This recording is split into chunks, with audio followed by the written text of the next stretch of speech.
දරුවලා පුතාලා. අද අපි ඉගෙන ගන්න යන්නේ අපේ අවට පරිසරයේ ඉන්න ශාක සහ සතුන් අතර තියෙන ප්‍රධාන වෙනස්කම් මොනවද කියලා. ඔයාලා දන්නවද? ශාක කියන්නේ පුදුමාකාර ජීවීන් කොට්ටාසයක්. ශාක වලට පුළුවන් තමන්ගේ ආහාර තමන්ම හදාගන්න. ඒකට උදව් කරන්නේ ශාක පත්‍රවල තියෙන හරිත ප්‍රද ක්ලෝරොෆිල් කියන කොළු පාට වර්ණකයයි. හැබැයි සතුන්ට තමන්ගේ ආහාර තමන්ටම හදාගන්න බෑ. ඒ නිසා සතුන් කරන්නේ ආහාර සොයාගෙන එහා මෙහා යන එක. මේකට අපි කියනවා සංචරණය කියලා. සත්තු සංචරණය කළාට ගස්වැල් වලට එහෙම යන්න බෑ නේද? තවත් විශේෂ වෙනසක් තියෙනවා. ඒ තමයි වර්ධනය. සත්තුන්ගේ වර්ධනය යම් කාලයකදී නතර වෙනවා. ඔයාලා තුස යන්නේ යම් වයසක් වෙනකම් විතරයි. හැබැයි ශාක එහෙම නෙමෙයි.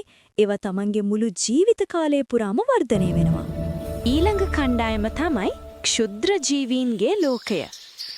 දැන් අපි බලමු ඇයි සමහර ආහාර නරක වෙන්නේ කියලා. අපි උයපු බත් එකක්, පාන් පෙත්තක් හෝ වෙන යම් මොකක් හරි ආහාරයක් එළියේ තිබ්බොත් ටික වෙලාවකින් ඒක නරක වෙනවා. හැබැයි ශීතකරණයේ තිබ්බොත් එහෙම වෙන්නේ නැහැ. ඇයි ඒ? ඒකට හේතුව තමයි අපේ පියවි ඇසට පෙනෙන්නේ නැති ක්ෂුද්‍ර ජීවීන්. මේ කුඩා ජීවීන් ආහාර මත වර්ධනය වෙලා ඒවායේ ස්වභාවය වෙනස් කරනවා. මේ අයව අපිට බලන්න පුළුවන් වෙන්නේ අන්වීක්ෂයකින් විතරයි. එහෙනම් අද අපි ඉගෙන ගත්ත දේවල් මතකද? ශාක තමන්ගේ ආහාර තමන්ම හදනවා. ස්වයංපෝෂී. සතුන් ආහාර සොයාගෙන සංචරණය කරනවා. ශාක මුළු ජීවිත කාලයම වර්ධනය වෙනවා. ක්ෂුද්‍ර ජීවීන් නිසා ආහාර නරක වෙනවා. පරිසරයට ආදරය කරන්න අලුතින් පැලයක් හිටවන්න. මොකද ශාක තමයි අපිට ජීවත් වෙන්න ඕන ඔක්සිජන් ලබා දෙන්නේ.